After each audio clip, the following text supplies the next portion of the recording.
Hello, everyone. Welcome to the Fall 2025 Visiting Writers Series poetry reading with poet George David Clark. My name is Brian Broder. I'm Associate Professor of English at Indiana University East. Our program this afternoon will be as follows. I'll introduce our poet, who will read for approximately 25 to 30 minutes. Then I'll moderate a 10-minute question and answer session. So please, those of you out there in Facebook Live land, if you have questions or comments, if you could just type those at any time into the chat. We have someone monitoring those, and so hopefully they'll get back to me. And if you have a question, George David Clark can hopefully respond to it later in the program. Before I introduce George David Clark, I have a couple of thank yous to those who sponsored this event and those who support the Visiting Writer Series at Indiana University East and have done so for years. Thank you to Brian Thomas, Executive Vice Chancellor of Academic Affairs, and also thank you to the Mindful Explorations Committee. Thank you to Interim Dean Margaret Thomas Evans of the School of Humanities and Social Sciences.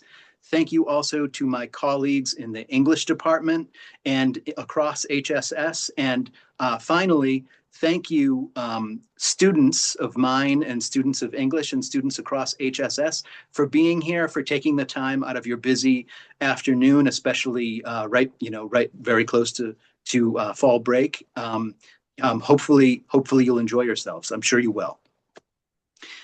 Born in Savannah and raised in Chattanooga and Little Rock, George David Clark is the author of two poetry books. The first is Reveille, which won the Miller-Williams Poetry Prize, and then his second book, which just came out from LSU Press last year, Newly Not Eternal. Clark's recent poems can be found in such national literary journals as the Georgia Review, the Southern Review, Yale Review, and a lot of other journals. The list is kind of exhaustive at this point. The editor-in-chief of 32 Poems, George David Clark previously served in various capacities on the staffs of esteemed literary publications such as Meridian, Iron Horse Literary Magazine, and Best New Poets Anthology. Maybe we can even get him to answer a couple of questions about his editorial philosophy and how he views the kind of contemporary landscape of American poetry and American letters at large. Maybe. We'll see if we have time. Since 2015, Dr. Clark has taught creative writing and literature at Washington and Jefferson College, where he is now associate professor. George David Clark lives in McMurray, Pennsylvania, with his wife Elizabeth and their 4 kids. George David Clark is one of the most exciting American poets writing today. Clark recognizes the myriad possibilities of working within poetic traditions as old as English language poetry itself, but he approaches these traditions in work that sounds startlingly new. In 2025, it's rarer and more subversive to write in form, for example, than in unrhyming free verse, especially for younger writers educated by academics and practitioners either indifferent or openly hostile to meter and rhyme. In Newly Not Eternal, Clark's considerable facility with the lyric genre of familial elegy has emerged. The central sequence of this book is a sonnet crown about Clark's son who died in childbirth. But Clark presents these sonnets in unconventional ways, breaking 14 lines of regularly rhyming iambic pentameter across 28 lines in order to put greater pressure, as he has put it in various interviews, on the many internal rhymes that these poems offer. Clark's use of concealed form also gives this sequence an airy ethereality, tragically apropos of the experience of apostrophizing a deceased child. That discerning readers may be able to hear each poem's form, but are discouraged from seeing it, evokes the mystery of Clark's faith. A believer trusts in the presence of what he cannot see. Given that Clark is a Christian formalist writing in a secular age of free verse, the clandestine formalism of these poems seems one way of coexisting, of writing the kind of work that Clark must write amid a poetic culture of opposing views. Please, I hope you'll help me to welcome the wonderful George David Clark. Brian, thank you so much for that introduction. I feel so grateful to be with you all today and to be able to share some poems. And I want to to especially thank you, Brian, for the encouragement that you've given me for now over a decade. Those of you who are Brian's students might be interested to know that he and I first met, I think, in 2013. We were at the Sewanee Writers Conference, and Brian had already published a couple of books at that point. He was one of the Sewanee Fellows who, sort of shepherds the rest of the participants. And he offered to look at some poems of mine and gave me some feedback and direction. And I feel like Brian, it's just in person when we meet at conferences and that sort of thing, you've been doing that, and you've been doing it through your own poems and your scholarship ever since then. I'd feel in many ways that I'm one of your students, and it's a treat to get to share some poems with those who are studying with you right now. So what I'm going to do is I'm going to share my screen here. I have trouble when I go to a reading if I don't have the book in front of me, especially with language as dense and musical as is often happening in a poem. I tend to get lost. My mind will wander, and it's much easier for me if I'm able to look at the poem. So I'm going to share my screen. I think you'll still be able to see my image off in a corner, but I'm going to share a screen and try to show you all the poems so that you're able to look at them along with me as I read through them. All right. And I'm going to start with a poem here that is one of my, it's an older poem. It's one that I believe Professor Brodeur looked at when we first met in 2013. He gave me some advice on this and greatly improved the poem, and maybe I can show some of the fruits of that for you all here. All right, this poem is called Cigarettes.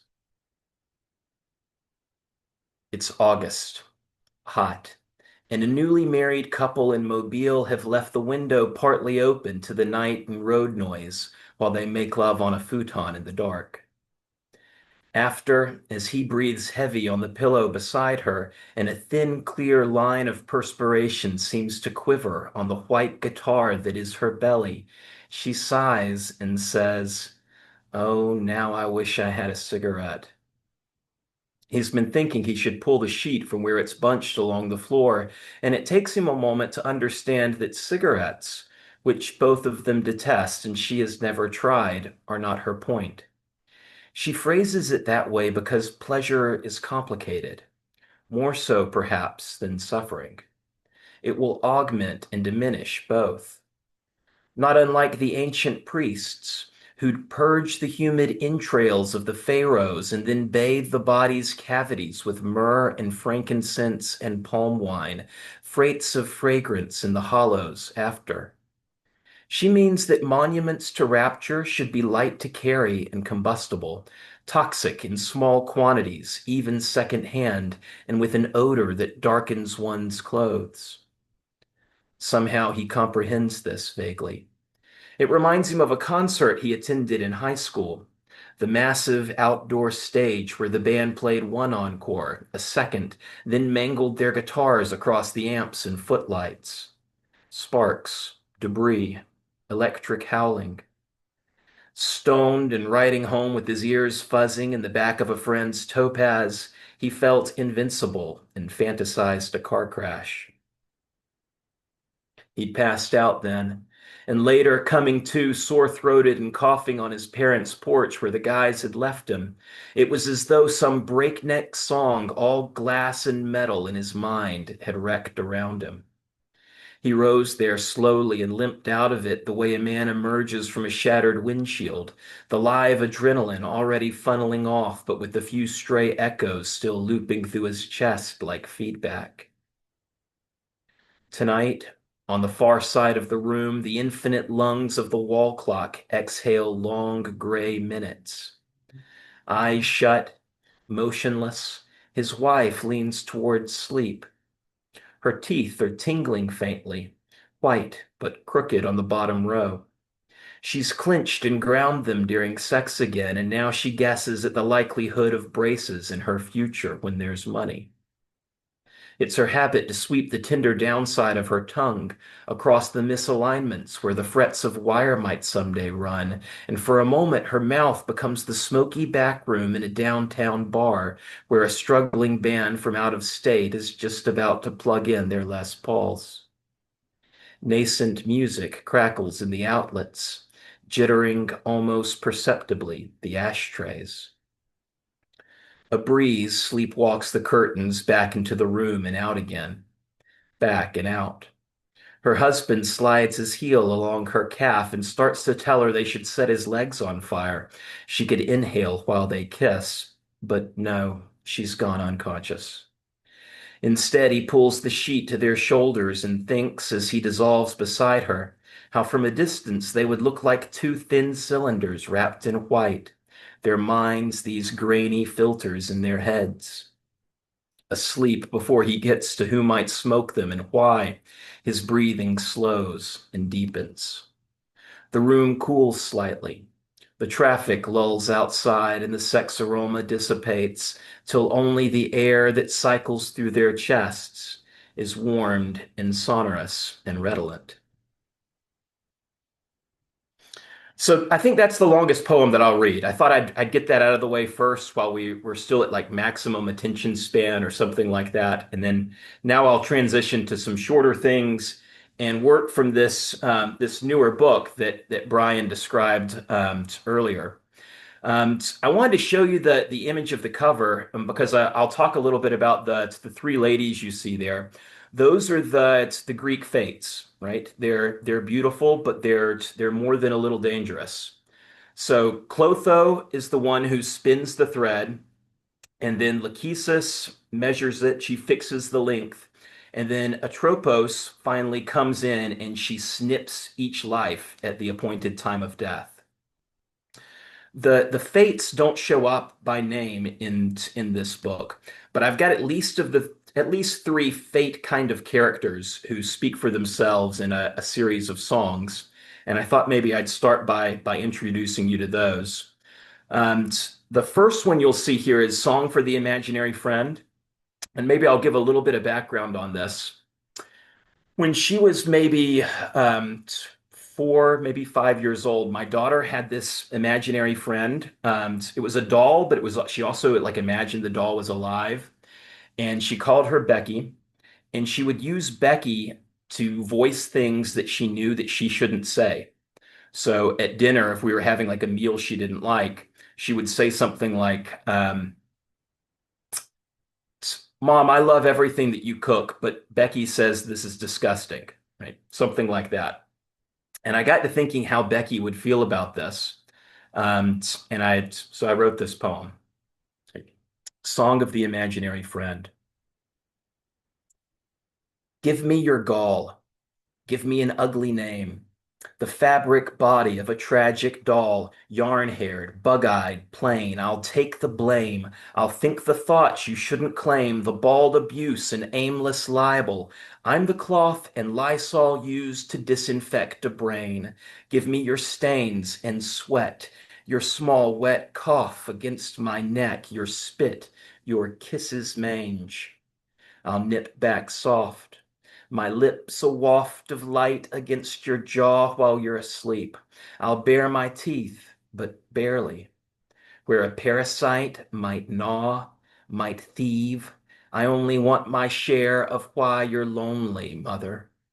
God, my bite is fair. Give me the grief to which I'm heir. Um, a couple weeks ago, um, there was it's a big Powerball or something like that, like over $1 billion or something. And my wife bought lottery tickets, I think for like the second time in our life. The last time the lottery was that big, she bought us a couple lottery tickets too. But of course, you start doing that thing where you fantasize about like, what would I do if I had $1 billion? And maybe you know that most people who win the lottery, maybe it's not most, but there's at least one study that suggested it might be more than 50%, like maybe even as high as 70% of people who win the lottery wind up having like really significant money troubles later on. And I think if it were me, I definitely would be one of those people. I would destroy my life given so much rope to hang myself with. So maybe that's kind of in the background of this poem, Song of the Genie. I lake the drought. I bake flood off again. I make fools rich enough that for a while they fool the rich enough to dictate style. I beautify, I muscle up, I thin, I pheromone, I woo, I violin the mood, I penthouse suite and private aisle, I ease death out of view but never smile, and only ever last what's always been. The books and movies are confused, of course. It's my warm, time-worn rag that rubs your mind to force the rank wish free, voracious, blind, and magnetized to bankruptcy, divorce, exhaust fumes primed into the past due Porsche. At last, I'd grant you, but you decline. All right, so the last of these fates poems that I'll read to you all is Song of the Guardian Angel, which just seems like the worst possible job for a supernatural being who lives outside of time and has like one leg in eternity to try to deal with the foolishness of a particular human being. Song of the Guardian Angel. I've tried to pace the hurry in your breast. As 30,000 reps a day, I weigh your breath. I gray your hair, assign you debts, and hold the blade that pares your prime away in size, dead skin, and sweat. Like a silent clock, I'm always talking. Duly tick the same two saws. Pause now and pray. Until you stop inside forever, I prescribe you shame. I don't dislike you, but you'll not be missed. Less wasteful charges are the child who ends at birth, the bedsore comatose, with mist for brains who masters haste. They comprehend my patience, they restate in some my case, but you, so rushed through time, stay numb to grace. All right, so I think I'll shift gears just a little bit there and go to that sequence of poems that are a little more autobiographical, maybe a lot more autobiographical. In the center of this book, um, some years back now, 10 years ago, my wife and I were expecting twins and um, had the very strange experience of welcoming one into the world and mourning the loss of another. And these poems are written addressed to the son we lost, Henry Thomas Clark, who never breathed. Um, each one of these poems has the title Ultrasound and has like a subtitle, You're Something, right? And I think I'll just read two of these and kind of let you see the way they work as part of a half crown of sonnets. Ultrasound your picture. Henry Thomas Clark, 10/7/14. We've framed an ultrasound of you and Peter holding hands, or almost, in the womb. Your moon bright arms crossed in a black balloon with week and weights and heights in millimeters penciled on the side. We say it's good that he at least was with you when you died, that unlike us, you'll never know the why of being lonely or what naked falsehood feels like in one's mind. You see, it's false to say your death was somehow grace. It's grace that spared Cain's life and later gave Eve other sons despite creation's wastes and faults. I wish you could have known love's aftertastes. I wish you'd had a chance to hate your brother.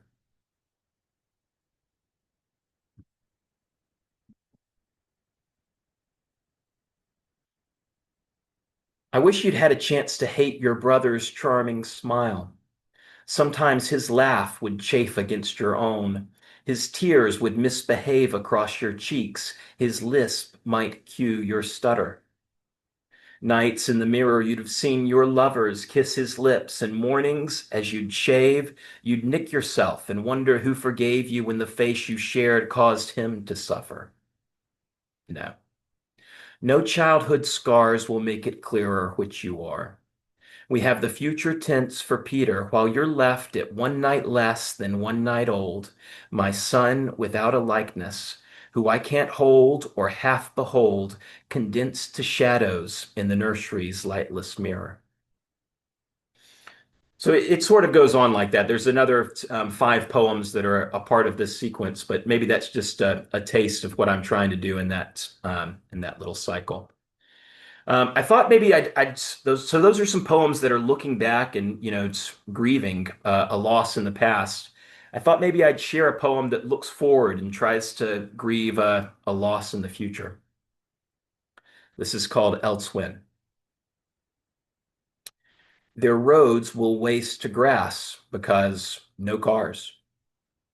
They'll rarely taste raw air or not at all, connecting through a gleaming blue glass wall that manifests their flawless avatars. Their bodies, too, will suffer fewer scars, preserved from outside germs, from sun and falls, by smartphone clothes and safety protocols. They'll much prefer it to the way we are, just as we would rather happen now than back when families shared a one-room house, when they were old at 40, wrinkled, gray, and there was only starlight in the clouds. Aware, of course, there would be other ways, they dreamed about and dreaded us today.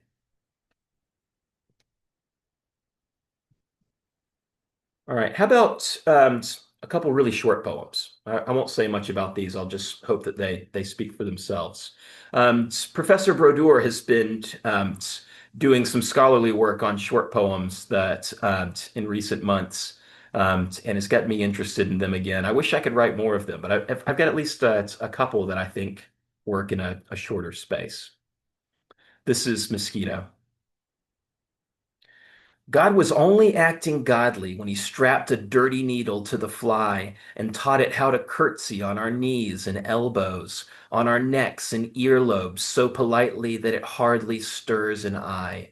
God was hard, but speaking softly when he told us we should die. In another direction, here's a little love poem. Sun on your shoulders. May this reckless sum of summer freckles, kiss by kiss, become a necklace.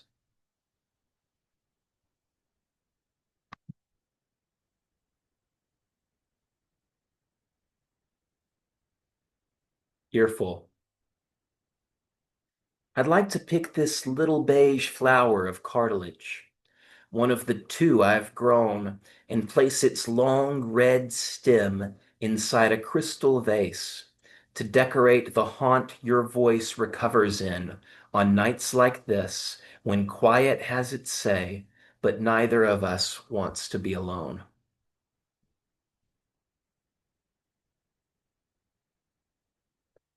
Cage. My evil someday will appall you if it's ever loosed back to clean air and light. Picture a spiritual X-ray where the bones sketch a sickly, worm-eaten black through the torso's ashy gray. There the only sign of healing shines where the wretch who lies rightfully, tactfully beaten, shows several ribs trying to open by silvery hairline cracks. All right, so the last two poems that I read, they're I think part of it's a newer collection that is really interested in maybe the loneliness that our culture is wrestling with right now. I'll read a couple more of those poems. This one's called California King. Have you ever been on a vacation and felt like you could not settle down, you couldn't rest your heart and enjoy the vacation? I feel like not just because I have a lot of kids, but even before kids, I feel like that on vacation. I don't know that I've ever had a vacation that I felt was truly restful. Um, Maybe that's in this poem, I think. California King. A bed big enough it could sleep a small harem. Bed that could swallow a groom and a bride. The minibars glossed in a golden enamel. A little less dorm room, a bit more Versailles. Your TV is as broad as a dining room table, and on it two chefs are sautéing foie gras. One channel's a car chase, a wreck, and explosions. One channel's a woman removing her bra. And then there's the bathroom that has its own foyer, and much like a foyer, it's thirsty for guests. A pair of rain shower heads, fang from the ceiling, an in-room jacuzzi can guzzle down stress. Or draw back the curtains that black out the wall of sliding glass window, dead drunk on the sun. The light it lets in is a light on vacation, a picture of which can weigh more than a ton. Your balcony broods on a throng of cabanas, where pink-shouldered tourists confront a great sea. They tip the cute waiter $2 a Mai Tai, and every so often they wade in and pee. You eat and you lounge and try new shapes of sex. Buy him a loud shirt and buy her a sarong. The week's work was pleasure. You've done a good job. So why in the evenings has something felt wrong? When new folks unload in the suite that was yours, the sheets have been changed and the towels refreshed. Back home, you limp luggage up 2 flights of stairs to crash on your queen without getting undressed. All right, I think I've got two last poems, and then we'll wrap up and maybe take some questions.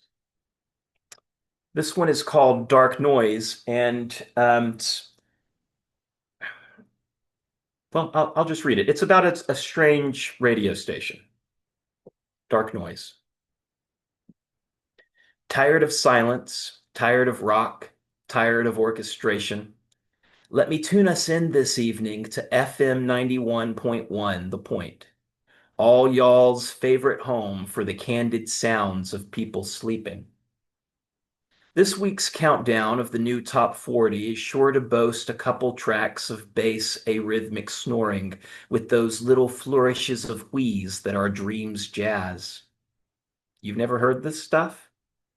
Well, also popular last week, we had an older groom the night before his wedding. A midlife couple camping in the rain, two sets of lungs pulling and releasing, one and then the other as the dark tarp pipped and popped above. A 4-year-old whose lispy, rim-bound gibberish claimed the clouds is waning on the rainbow. I'll wager that tonight she's climbed the chart again. You'll see the introductions offer only surface details. Age sometimes, a vague location, date. And the titles focus more on the moment's circumstances than the sleeper's larger narratives and bios. Sleeping it off, for instance. Poorly sewn log. Guest room mattress blues. Stormy nap, etc. Still, despite their anonymity, the fleeting tracks will often yield a rather thorough sense of who you're hearing. Lean close and you'll pick up the buried stress beneath a hitch in inhalation. I'm convinced a sated heaviness can indicate which counterpoise duets made love just prior to nodding off. You can tell who argued sometimes, who ate well and whose alarm will sound too early and too loud. How many cosmos at the hotel bar, how many kids, degrees, divorces. You can hear whose doubts are unrequited, who's still grieving decades later, though they think the grief is over. Or maybe that's just my too sensitive imagination. I know you learn things listening to people, perhaps especially when they're not talking. Recently, a friend confessed that she can't sleep unless her radio's dialed in. A more humane white noise, she calls it. But nothing on the point seems flat or static, nothing bright. The rooms these sleepers open all are tall and wide and black. And as they drowse, we feel our way across a wilderness of carpet. past a heavy curtained window, past the vanity, and past a mirror we can only faintly sense by how the lightless chamber doubles in the fathoms of the glass. Then suddenly we're there. Looming over some dark soul, the air is carving breath by breath from darkness. Sometimes one of us will draw the bed sheets back and shiver in herself. That'd be my anxious friend. And so I wonder how it'd sound to hear her sleep with strangers' respiration softly polishing her walls, the harmonies she'd share unconsciously, her worries up against the child's exhaustion after all day at the pool, her tenderness in restive competition with a husband who has slept beside a wife for 18 years but doesn't any longer. Sometimes we draw the covers. Sometimes we kneel there, lay our weightless hand against the sleeper's forehead, smooth his hair, and hear what he would tell us, what we can let him say. Ah, here I've gone and missed the preface launching this week's #1, but listen, the sleeper's voice, if you can call it that, leaves very little secret. A rhythm steadier, smoother, humbler than waves. Inhalations the size of thimbles with pinprick holes in their pits, so they fill up quick and almost silently leak away. There. Do you hear her? She recorded this night for a reason. Set your hand by mine on the speaker. All right, this last poem that I'll close with is I thought it might be a good poem to share with a group of people whose faces I can't see, but I'm kind of trusting are out there somewhere. It's a poem that I think is trying to wrestle with the way that I can read something wonderful and feel like I'm just an inch away from the author. Even if they wrote the poem in a language I'll never read, right? A language I'll never hear spoken aloud. Right. So this poem is called Me and You. I'm typing the distant past on a laptop, and you're reading the future by omens in the movement of herds, by new lines in constellations far brighter for you, who don't know their size, than any stars my eyes see now. I'm eating a rainbow roll with tuna, yellowtail, and fresh salmon raised 2,500 miles from here in saltwater pens on Schooner Bay. And at an open fire with calloused fingers, you're cooking the sweet fish you caught with a pair of throat-snared cormorants, leashed with wire to your riverboat in the shadow of the emperor's palace. Or this time, stranger, you're listening to Schubert's Fantasia in F minor, played directly onto your brain while you browse the news with your eyes closed. International headlines scrolling from a chip snugged tight in a cleft of cerebral gray. Here, I too am reclining on a tufted headboard and memory foam pillow, pulling the blankets over my legs and setting the lamp just right for reading this poem you wrote, so far away in the costly glow of beeswax candles and a dead tongue I'll never hear spoken. No, no, you're right here beside me in a black velvet nightgown, setting your early alarm on a phone that might call most anyone on the planet if we knew their number and something worth saying, something they'd understand out of all that spreads and condenses between us. Thank you all so much.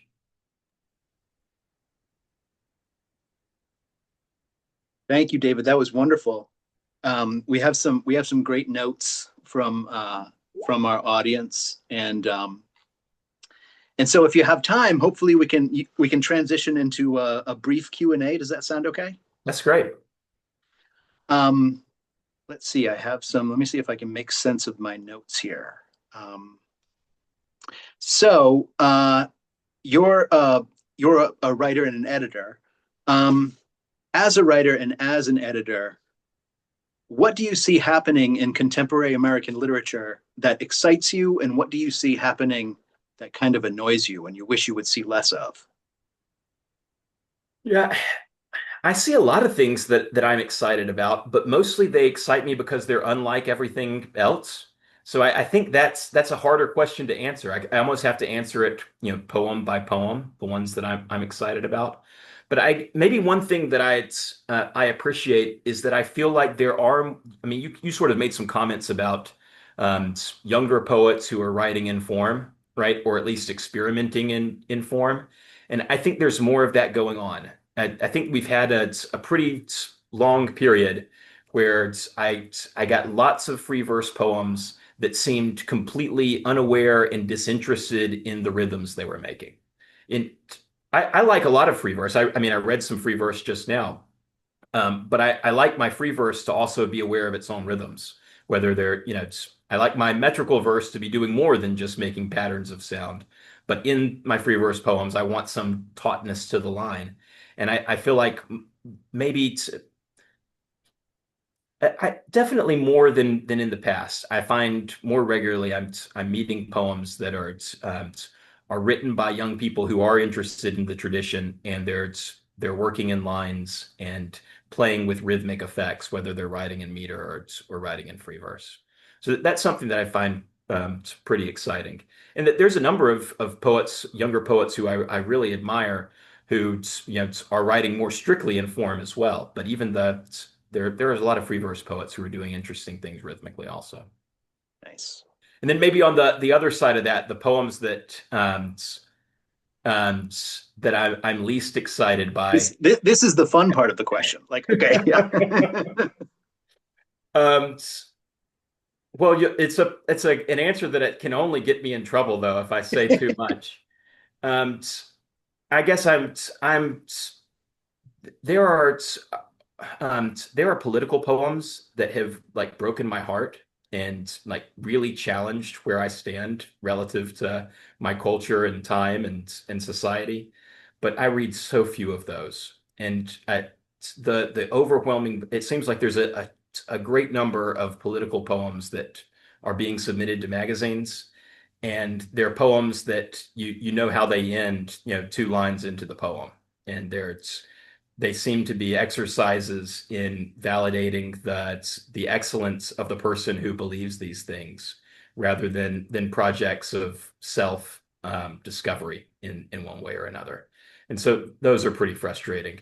And you read so many of them that then it gets hard to see the good ones, right? Because you it starts and that kind of subject matter is introduced. And I'm so tempted to roll my eyes just immediately and put the poem aside.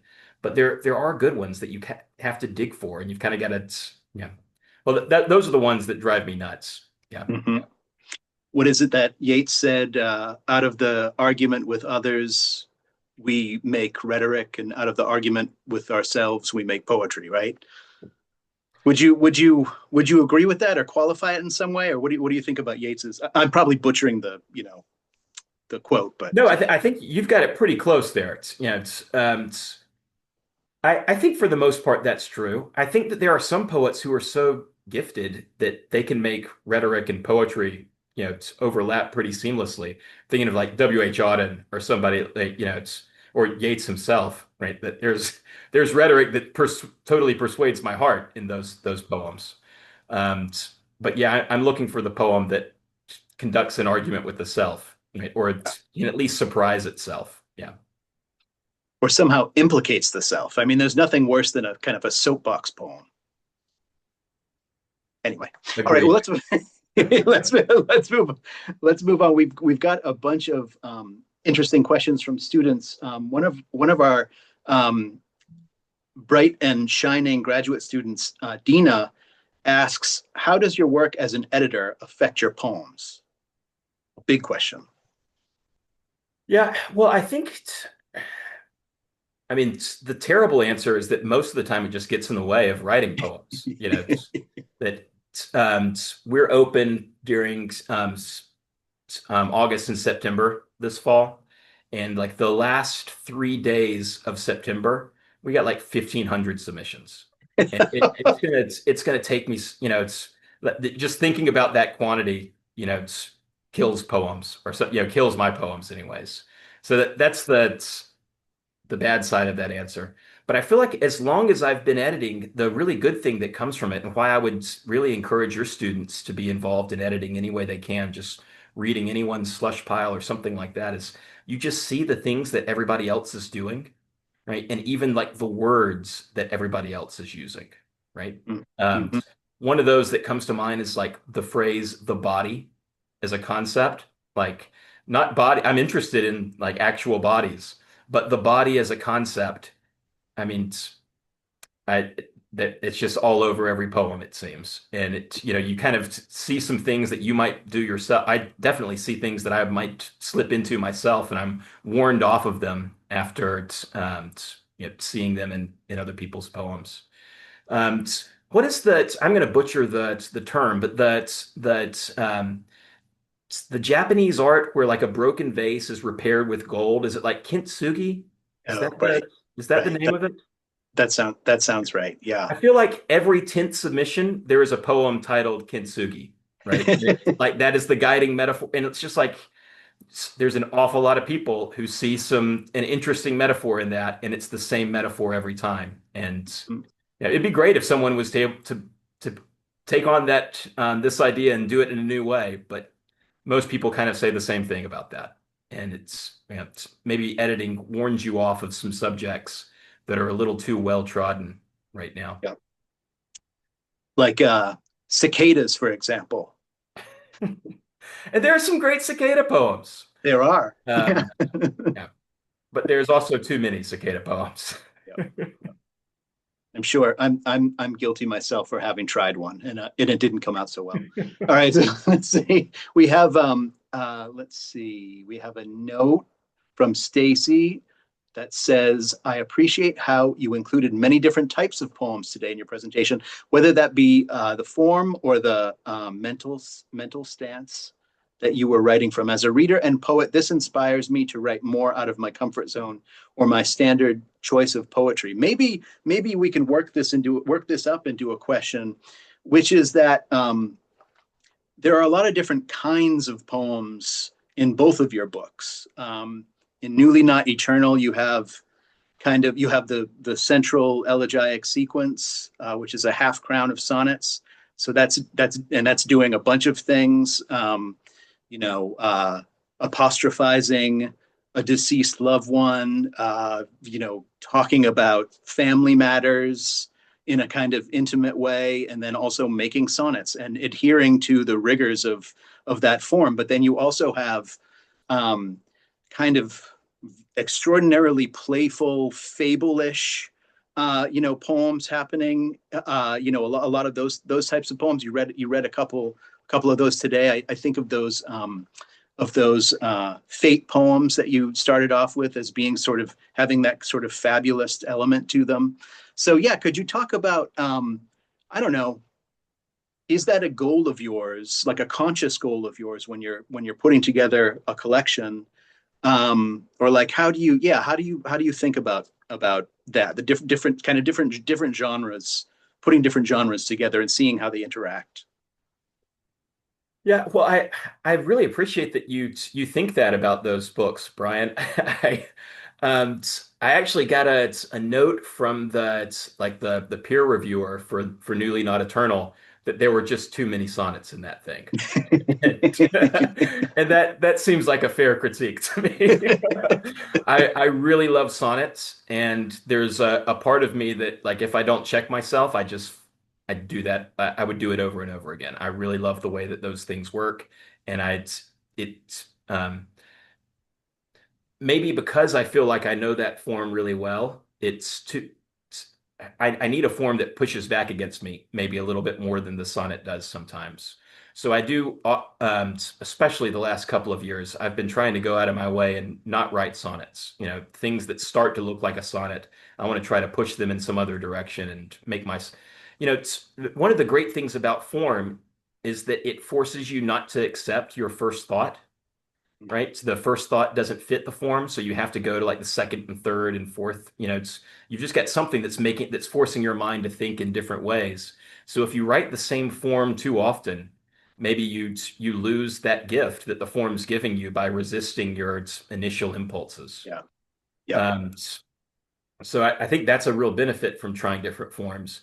But maybe the my other side of this answer is that I think that one of the things that has helped me to help me as an editor is that I really love a lot of different kinds of poems. I'm a very eclectic reader, and a lot of my poems start if I don't have something that I'm working on and it's like time to do some writing first thing in the morning, and I need something to provoke an idea. I just read for a little while and I'll read lots of different things. And I hopefully if there's variety in my poems, it just comes from reading eclectically and um, being amazed at the different cool things that other better writers have done. Yeah, your point about form saving the writer from him or her or their self is reminds me of A.E. Stallings in her wonderful, playful, amazing essay. Presto Manifesto has that point about rhyme doing just that, saving the poet from what he wants to say. is how she put it. Yeah. Okay, let's see here. We have Yeah. My first idea, yeah, my first ideas are just never very good. It's yeah. my like fifth or tenth idea. We had the fiction writer Brad Felver here at W&J a couple weeks ago, and he made a comment sort of along those lines. He said something like, to write a good short story or a good poem or a good play or anything, you need like an IQ of like 1,500, and no one can do that, but you can like work up to it through revision, right? Right. Like you can bring maybe like, it's I don't know, I can bring 90 points of IQ or something to a poem in the first draft. And as I like whittle away on it, revision after revision after revision, I get more IQ into the poem, hopefully. And form forces you to keep putting more IQ into the poem. Yeah. I like that. Yeah, uh, first thought, best thought turns into first thought, most knuckle dragging thought, that possibly could happen. And then maybe through revision you achieve some kind of transcendence from that initial grunting, you know, uh what mark on the page or whatever. Yeah. There are some people whose first thoughts are pretty smart. I mean, like Yeah. we've got a mutual friend, Malachi Black, who like you just sit down and talk with that guy, and he's like the most eloquent person I've met. Um, that's not me. Yeah. I need a Yeah. lot more tries before it comes out sounding like a halfway intelligent person talking. Yeah. It is he is kind of astonishing in that respect.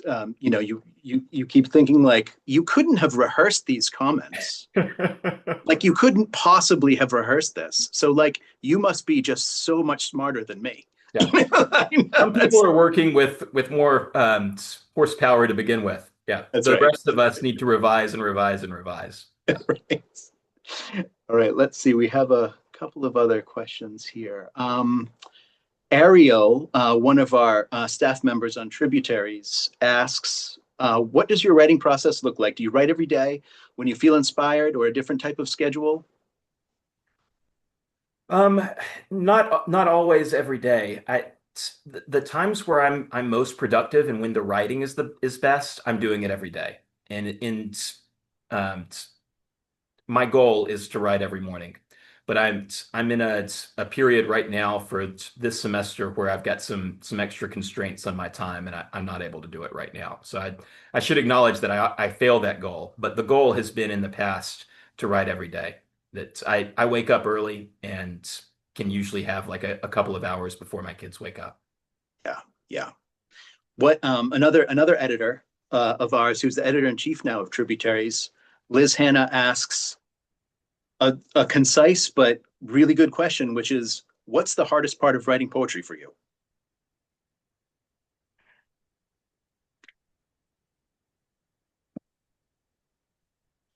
That is a good question. Honestly, I think the hard, I mean, maybe I'm just answering this way because of the last question, but I think it's probably finding the time that it just takes so much time, at least for me, to make a poem work. And it's hard to continue to give it that time. And I feel like maybe especially in the most recent chapter of my life with four young kids and increasing pressures at work, so many poems I start and seem to be going somewhere promising, and then I'm not able to get back to them the next day or the day after that or the day after that, and the thing just kind of shrivels on the vine and dies. So I think I've lost more poems than that than through the challenges of form. But maybe to give another answer, another different answer, the challenge is always like to find the best possible rhyme. Like that's the hardest thing. The perfect word that that says what you want it to say and also has the sound that you want it to say and the tone and everything else. Like the hardest job is always just to find the perfect word.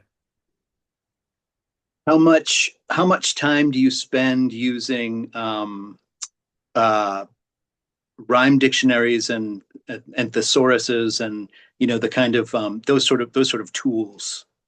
I'd say a pretty good bit. When I'm writing early drafts of a poem, I'll have like the Rhyme Zone rhyming dictionary open on my computer screen. I've got a physical rhyming dictionary that I use also. Um, yeah, I use those tools quite a bit. Yeah.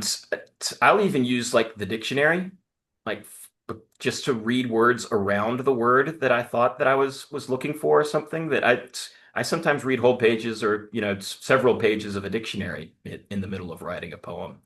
And again, maybe just trying to water the brain with words and hope that you find the right thing. But Mhm. the poem that I spent the longest on in Newly Not Eternal is it's a 26 word abecedarian, where I was trying to get all the way through the alphabet in just 26 words. It's reverse though, right? It's a Yes, it reverse starts with episode. Z Yeah. and ends Yeah. with A. Yeah. But like I just like read the dictionary, like Yeah. the, all of the J words. Right. And hard to find a good one. Yeah. I love that poem too. It's really surprising.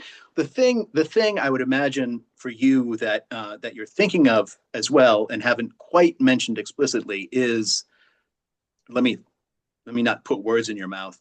How often or how much of a concern is achieving a kind of organic sort of naturalness of speech and expression, especially when you're working in form. Yeah. Um, so 32 poems. I love formal poems, as we've already talked about, but we've got maybe 3 to 5 poems in meter in any issue, because it's so hard to find poems that can do what you're describing, that they sound like a real person speaking in the 21st century, as opposed to someone who has read nothing since Milton or something. Yep. That's just such a difficult thing to do. So yeah, I mean, I'm guilty of the same thing. The first 50 times I write the first line of a sonnet in iambic pentameter, it sounds like someone trying to write a sonnet in iambic pentameter. Mhm. Yeah. But I don't know that I'm thinking of it like consciously, like this needs to sound more human, Yeah. but just that something sounds wrong and I write it again and something sounds wrong. And yeah. Yeah. Yeah. Yeah. Yeah. Um, let's see. Maybe Is it the one. same for you, Brian? It definitely is. I think many times I'll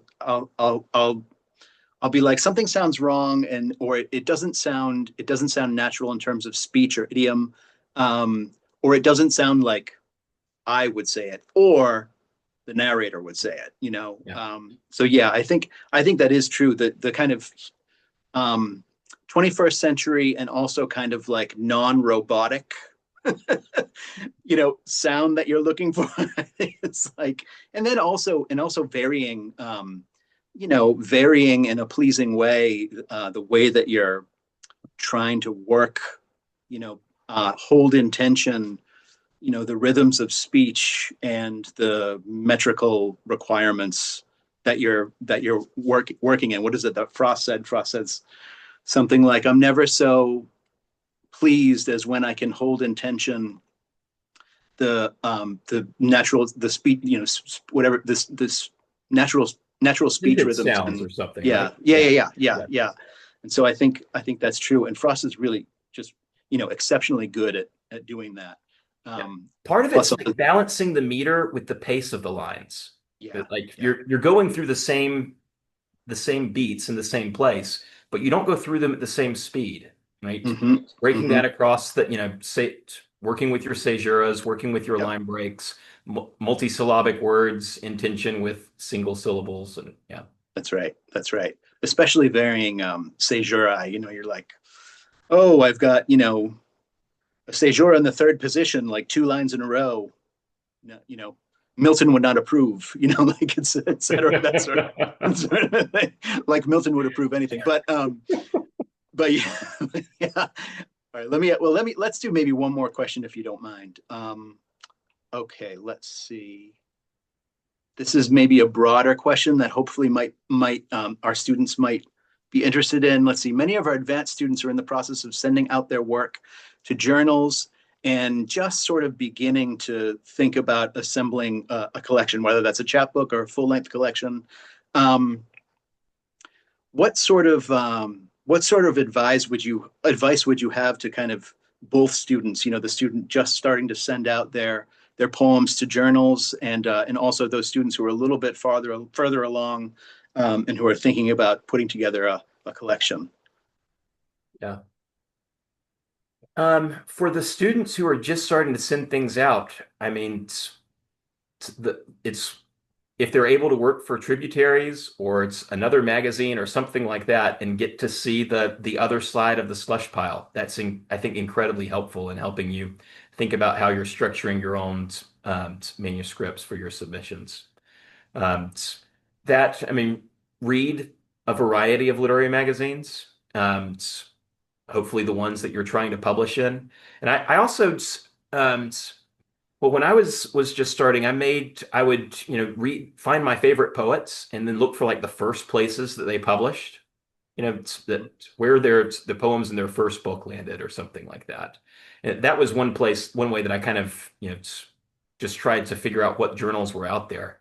We had like a reading room at the University of Virginia, where back then they used to have, I mean, libraries still stocked literary magazines. There was like a Right. whole wall of literary magazines, and I just kind of camp out there and try to track the people who I was interested and excited about their work and see where they were publishing. And then just send out a lot of things. I mean, you got to get used to rejection. Yeah. How about those folks just starting to put together their first collection? Um, Maybe just I'd encourage them to be patient. Mhm. It's almost always a longer process than you think it's going to be. And rejection is your friend. Rejection is going to make the poems better long term. That's good. That's a good note to end on. David, thank you so much for being with us, for giving that extraordinary reading, especially reading the new work. I love the new stuff. And then also thank you for hanging around and answering some of these questions with really smart insights. So thank you. Yeah, And it's my pleasure. thank you everybody for being here too. Yeah, my pleasure, Brian, and for everyone who came. And I'll be looking forward to chatting with the Touchstones editors in a couple of weeks. Fabulous. Thank you so much, everybody. Take care.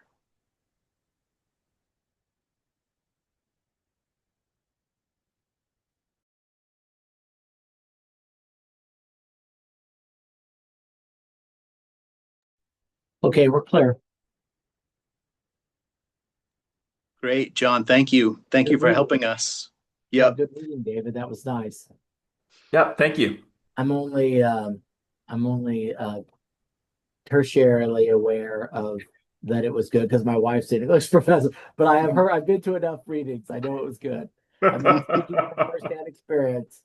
I'm a spouse, but I thought it was really good. It was really cool to listen to. And you guys got 2, 3, 4, 5, 6, 7, 8. So you got 8 comments. We had about 20 people watching off and on, right around there. Great. Good. Good. All Would right. you like me to leave the room up for you guys or? Well, no, I'll just say thank you again, David. That was really good, and thank you too for the really really nice complimentary things that you said about me. I appreciate that very much. Brian, you're one of my favorite living poets, and maybe my favorite living scholar. I feel so lucky to be your friend, man. I'm grateful that we're doing this poetry thing together. Yep, me too, man. Mutual admiration club. These Yeah. are ridiculously good books. Yeah. Oh, any news on the next book? I think I'm done with it. Nice. I have not sent it to LSU yet, but do you know about the Sewanee Poets series that they just started? I don't know if I do. I'll have to look it up. It's like a year old, and I think they're doing like 2 books a year in this Oh, thing. nice, nice. And I wasn't quite finished, but someone recommended me for it, and I sent the manuscript to them, and it was one of the finalists for it. So I think it's close. Okay, Haley Leithauser's book won, and nice. that book is going to be a killer book. Oh, So, I'm you sure. know, I feel like I'm close, and Yeah, I still need to maybe knock a couple poems out. And yeah, they sent me some good feedback along with the oh, that's rejection, nice. and I think they identified a poem or two that should be shed that I've allowed myself to get attached to. But as you do with like a poem that's published in a place you really love or Right, something, it makes you think the poem's better than it is. right, And right. I need to shed a couple of those and bring in some newer things that maybe I'm excited about now. But Nice. I think I'll try to send it to LSU before the end of the year. If you if you want to exchange manuscripts, I know it's obviously it's a huge undertaking, and neither one of us have a great deal of Yeah. time. But if you're ever interested, no pressure. But if you're ever Well, interested, man, could we do it over like the holidays or something? yeah, When the yeah. semester ends, I would love to do that, Brian. Yeah, let's do it. Let's plan on it. Yeah, that'll be great. I'd love to see what you have, and obviously like any feedback that you're willing to give Yeah. would be appreciated. And maybe it would even be a good thing to like set some ground rules in terms Hmm. of how we try to prepare feedback. Um, if we could like meet via Zoom or something like Yeah, that and talk through the books, as yeah, opposed yeah, to it takes me so much longer to like write things up, and I'm yeah. not even sure that that's actually more helpful than Right. just talking around the poems a little bit. Maybe that would be useful. Yeah. Yeah, let's do it. Let's do it. Okay. And if it's during break, maybe we can have libations while we do Yeah, it. that's the worst thing about not being there with you in person, that we Yeah, don't go share a drink right now. Um, exactly. I actually did this with we mentioned Malachi earlier. I did this with him last time we traded books. We talked about the books and had a drink, and then we brought our spouses, our significant others, on the screen Hey, and kind of had like a double date or something. that's Yeah, maybe great. That's we great. could involve our wives too, and convince them to give us an hour or two first to talk about poems. Yep, sounds great, man. That sounds wonderful. Okay. Well, thanks, David. Yeah. Did you? Oh, this is business talk. Did have you been in contact with one of the admin assistants at Indiana Universities to get you in the IU system to get you paid? I don't think so, unless it was long enough ago that I've forgotten it. All Yeah. right, let me send. I'm going to send a note and make sure that we get you in the system. I think I'm pretty. I know that I was in contact with the admin assistant about this earlier, so hopefully this won't take like forever. But anyway, Yeah. we'll get you paid eventually, though. No worries. My kids can go hungry for a couple of weeks or something like that. Yeah. That's it. The root canal can wait, Broder. No Yeah. problem. Yeah, like God. Oh, tell me about it. It was great to see you, Brian. Have a good Great night. to see you. You too, man. Thank you. All right. Bye.